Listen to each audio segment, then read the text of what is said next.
powered by Riverside FM. Why are beggars so polite?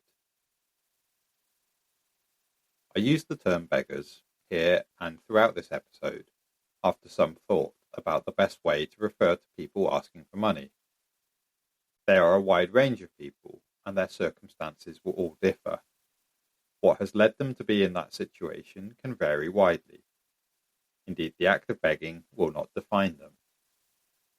But for the purposes of discussing this topic, it is the most straightforward way to describe their situation, behaviour, and it is intended in a neutral manner.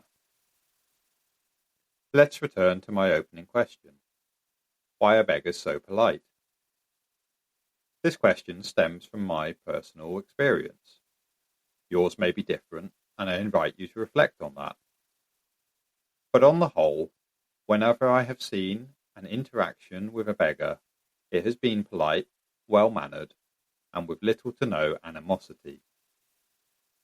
Typically, they might greet you with something like a "spare some change, sir." And in response to a refusal, they may follow up with a "God bless you" or "have a nice day." In some other circumstances, the beggars are positively cheerful.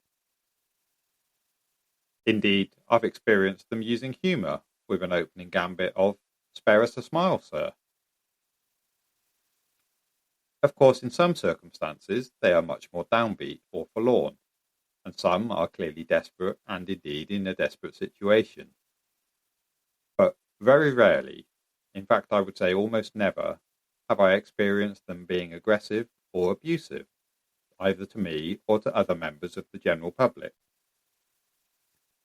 Whilst my interactions with beggars have been limited, the level of politeness just described places them on a tier which is really at the pinnacle of politeness in society, which is surely all the more impressive given the challenging circumstances that they face and the ongoing frustration that must arise from being repeatedly refused or indeed largely blanked and ignored by passers-by. I can see some logic to the politeness though.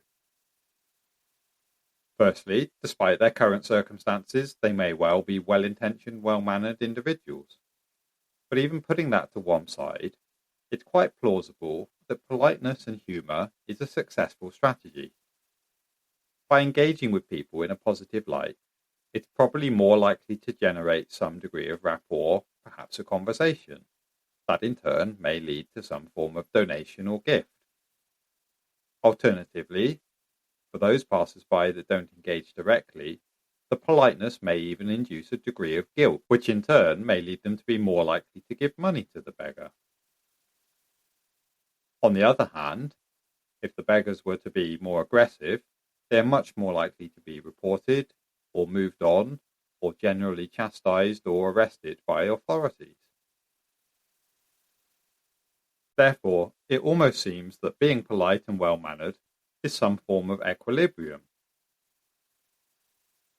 It is the outcome which might be most successful for beggars. To be in equilibrium would imply that they have tested this and therefore learned from their own experience.